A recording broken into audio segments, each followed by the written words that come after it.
왕의 진노에 걸려 죽는 하만이라는 제하에서 오늘 말씀을 함께 나누도록 하겠습니다. 두 번째 잔치가 열렸고 왕과 하만이 급히 그 잔치 자리에 나왔습니다. 그리고 그 잔치 자리에서 이 왕이 또 한 번 이 왕후에게 그대의 소원이 뭐냐? 내가 들어줄 거다.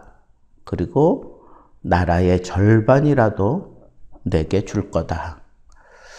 이 똑같은 말을 이렇게 세 차례나 거듭 반복하고 있는 이 왕은 상당히 권위적인 왕이고, 물론 좀 변덕스러운 그런 모습도 있지만 폭군이고, 그리고 상당히 아주 위세가 등등했던 왕이었던 것을 우리는 역사적으로도 이 왕에 대해서 충분히 이해할 수 있는 점들을 생각해 볼 때, 지금 이건 빈말로 하는 얘기가 아니라 먼저는 이 에스더에게 상당히 애가 달아있는 그런 왕의 모습을 우리에게 보여주는 것이고, 그리고 그만큼 이 에스더가 너무 사랑스럽게 느껴졌던 거예요.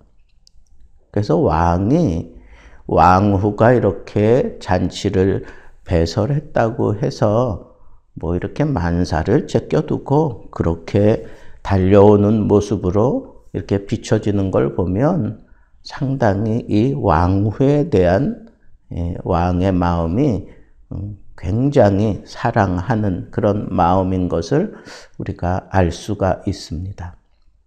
자, 저는 이제 옆에 있는 사람 하만을 좀 생각해 봤어요. 지금 하만은 어떤 마음이에요? 자기가 이 모르드게를 당장에 죽여야 되겠다. 그래서 아주 높은 장대를 만들어 놨어요. 그리고 자기는 왕에게 그런 허락을 얻기 위해서 쫓아갔다가 생각지 않게 오히려 모르드게를 굉장히 높여주는, 그리고 자기는 아주 추락하는 그런 상황에서 이 번뇌하고 있는 그런 마음을 자기 아내하고 친구들 혹은 모사들에게 얘기를 했더니 아주 대놓고 하는 얘기를 들었어요. 뭐라 그랬어요?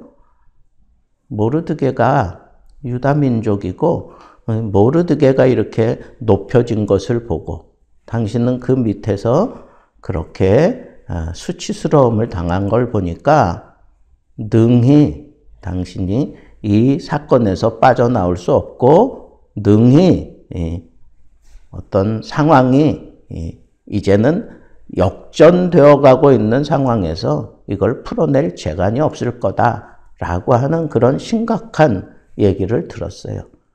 그리고는 그러면 내가 어떻게 하면 좋겠느냐 뭐 이런 의논도 못하고 갑자기 이 왕의 잔치에 끌려온 거예요.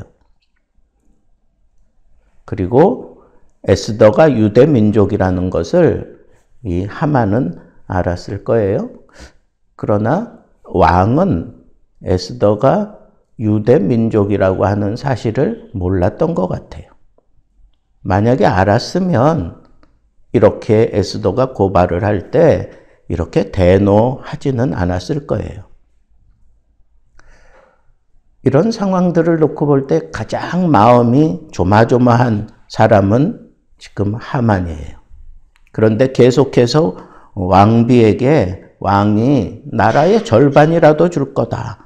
아주 그냥 계속해서 동일한 얘기를 3번씩이나 그렇게 하는 것을 보면서 혹이라도 에스더가 자기의 이 흉계를 고발하면 어쩌나 하는 그런 마음도 있었을 것이고, 또 자기의 모사들이 그런 예언적인 말 한 것도 들은 터에 지금 아주 막 속 시끄러워 죽겠는데 이제는 더 이상 어디 피할 데도 없는 그런 아주 상황에 딱 몰려가게 되었어요. 그때 에스더가 얘기를 하는 거예요. 이제 내가 소청을 왕에게 말씀드리겠습니다. 그래 놓고 나의 생명을 내게 달라. 그리고 내 민족을 내가 주관할 수 있게 해달라. 내 민족이 팔렸으니 이건 아마 1만 달란트를 그 왕실에 주고 내가 이 민족을 처단할 수 있게 해달라고 하는 그런 하만의 그 계략을 이렇게 역으로 뒤집어서 얘기하는 거죠. 그랬을 때 왕이 그 얘기를 다 듣고 감히 이런 생각을 심중에 품은 자가 누구냐? 어쩌면 왕은 어떤 민족에게는 그렇게 뭐 큰 관심도 없는 거예요. 거기 뭐 여러 민족이 지금 살면서 통치를 받고 있으니까 그런 민족 하나쯤 없어지는 거 이 왕에게는 별로 뭐 데미지가 되는 것도 아니고. 그런데 거긴 누가 걸려 있는 거예요? 왕비가 걸려 있거든. 나와 내 민족의 생명을 달라고 그렇게 표현을 했을 때, 그러면 도대체 어떤 작자가 왕후의 이 생명을, 이 왕후의 생명을 시해할 목적으로 이런 생각을 했느냐라고 그런 식으로 지금 아하수에로는 대처하고 있는 거예요. 그러니까 그때 그 악한 사람은 바로 여기 있는 하만입니다. 라고 그렇게 분명하게 얘기를 했을 때 이 왕은 아주 충격을 받았던 것 같아요. 그래서 그 자리에 있지 못하고 후원으로 나갔어요. 하만이 누구예요? 자기의 최고의 그런 부하라고 생각했고 정말 군신 간의 우위를 나눌 정도로 아주 가까운 사람이었고 자기 입에 혀같이 그렇던 사람인데 이 사람이 자기 뒤통수를 쳤다고 생각한 거예요. 배신감이 몰려온 거예요. 갑자기 왕후를 시해하려고 하는 그 장본인이 이 바로 하만이다라고 생각하니까 이 분노를 이걸 삭히기 위해서 나갔던 거예요. 그 나가 있는 동안에 하만은 이제 에스더에게 매달릴 수밖에 없어요. 그러니까 에스더에게 막 매달리는데 에스더는 그 자리에 이렇게 앉아 있었어요. 근데 거기가 여러분 영화에서도 우리 자주 보지만 그 사람들은 이렇게 우리처럼 이렇게 90도 딱 상체를 세우고 앉는 게 아니라 비스듬히 옆으로 이렇게 눕잖아요. 옆으로 이렇게 누워서 그 자태를 뽐내느라고 그러고 있는데 그런 에스더에게 막 달려들어서 마치 그 걸상에 이렇게 엎드린 것처럼 하면서 아마 그 옷자락을 붙잡고 뭐 사정을 하거나 애걸복걸했으니까 막 그러고 있는 통에 왕이 다시 돌아왔어요. 그래 놓고는 그 모습을 보고 왕이 사실은 말 같지도 않은 그런 죄목을 덮어 씌우는 거예요. 이제는 이 왕비를 강간까지 하려고 하는가 그러면서 막 화를 내는 거예요. 그러니까 그 옆에 있었던 신하들 가운데 내시들이 이 왕의 마음을 읽었지요.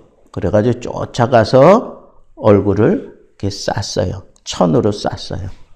그 얼굴을 천으로 쌌다라고 하는 것은 너는 이거 죽었다. 그런 표현이에요.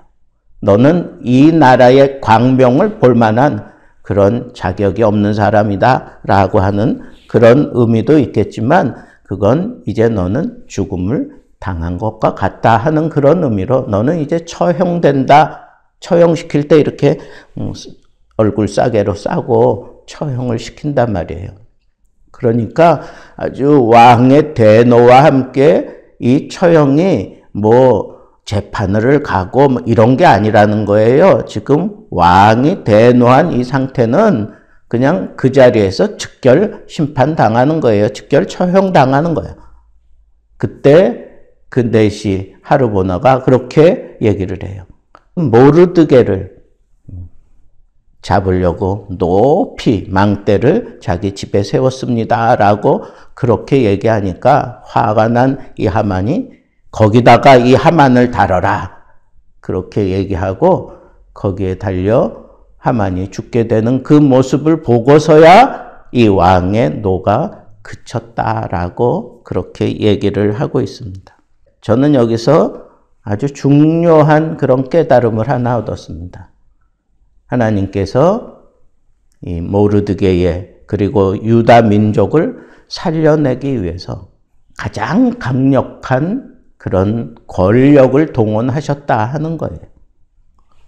그 당시 이 아하수에로 왕의 말 한마디면 그냥 한 민족이 멸절당할 수도 있고 살아날 수도 있는 그런 굉장한 힘을 가지고 있었던 것을 우리는 앞에서 쭉 살펴보고 왔습니다. 그런데 그 왕이 이제는 이 하만에 대한 이 분노, 이 배신감, 그리고 자기 왕후에 대한 그런 시해를 하려고 결국은 유대 민족이면 이 왕후도 자기가 유대 민족이라고 지금 밝혔잖아요. 그러면 결국은 이 왕후까지 죽이려고 했다고 하는 이 사실이 지금 이 아하수에로 왕에게는 이게 지금 거꾸로 지금 막 파도가 밀려드니까 이 왕후까지 죽이려고 했던 이 하만에 대한 이 분노를 삭힐 수가 없던 거예요.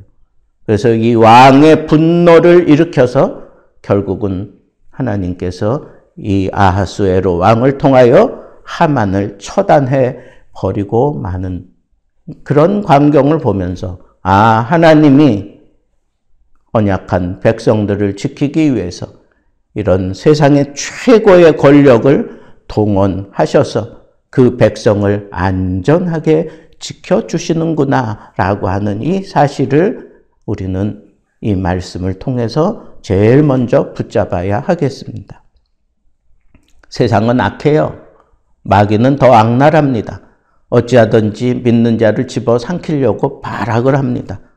그래서 그 정도가 심각해져서 그 민족 전체를 어떻게 해보려고 그렇게 작당을 하고 모의를 하고 심각한 그런 상황으로 끌고 가지만 하나님이 반전 스토리를 쓰실 때에는 이 세상에서 가장 강력한 힘을 동원해서 하나님의 백성을 지켜내시는 그런 하나님이다라고 하는 이 사실을 우리가 마음에 꼭 명심하시고 여러분 이 세상 살면서 어떤 권력 앞에서도 여러분들의 믿음을 꺾을 필요가 없습니다.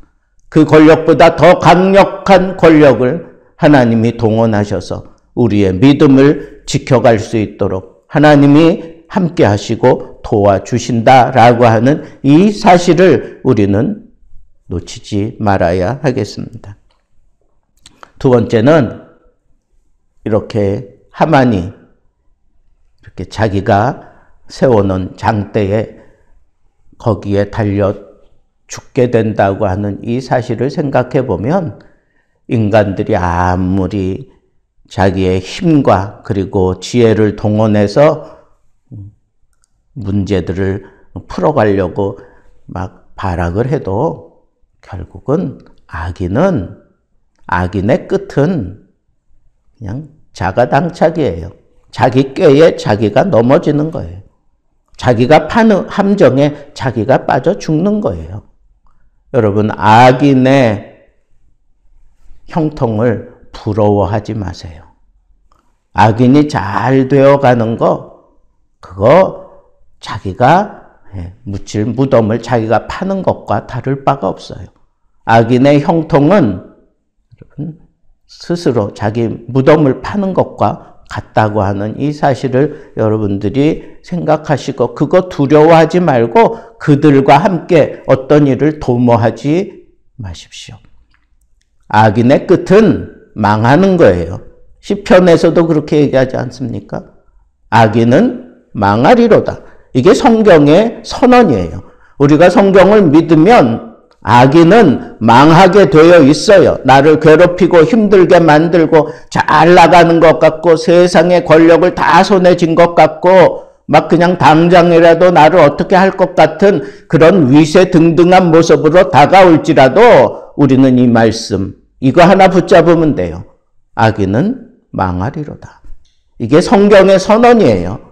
그러니까 악인을 두려워할 필요도 없고 악인을 두려워할 필요도 없고 악인과 함께 어떤 모해를 할 필요도 없고 우리는 하나님만 바라보며 의인은 하나님이 챙겨주지만 악인은 망한다라고 하는 이 분명한 절대 진리를 붙잡고 우리가 좀 이 세상 살아가면서 좀 불편할지라도 억울한 일을 당할지라도 괴로운 상황에 내가 점점 엮여 들어가는 것 같을지라도 우리가 붙잡아야 될 것은 그 썩은 동아줄 같은 악인이 아니라 하나님이 말씀하신 이 말씀을 붙잡고 하나님 앞에 우리의 믿음을 지켜가는 것, 이것이 바로 이 말씀 속에서 붙잡아야 될 아주 소중한 진리입니다. 그런데 이 하만을 보고 왕비에게 구걸하는 모습을 보면서 왕이 더 그냥 진노를 한 거예요. 왕비를 겁탈하려고 한다? 왕비를 강간하려고 하는가? 그러면서 막 소리 지르는 것은 이미 그 왕의 마음이 결정되었다고 하는 거예요. 후원에 나갔다가 들어오는 사이에 결정이 됐다는 거예요. 이미 결정이 됐다는 거예요. 악인은 쓸데없는 것 붙들고 씨름해요. 왕이 결정을 내리는 거지 왕비가 결정을 내리는 거 아닌데 왕에게 무릎을 꿇고 사죄해도 될까 말까 한데 지금 왕비를 붙들고 그리고 그 법상 왕비의 옷을 만지거나 왕비의 몸에 손을 대거나 그러는 건 아주 불경지예요. 그리고 자기를 왕을 무시하는 거예요. 그러니까 그런 모든 것들을 뭘 좀 자기 뜻대로 풀어보려고 왕비에게 막 매달리면 뭔가 될 것 같은 그런 생각이 돼서 마지막 그런 희망이라고 붙잡고 막 붙잡은 게 그게 썩은 동아줄이에요. 여러분, 왕에게 모든 결정권이 있어요.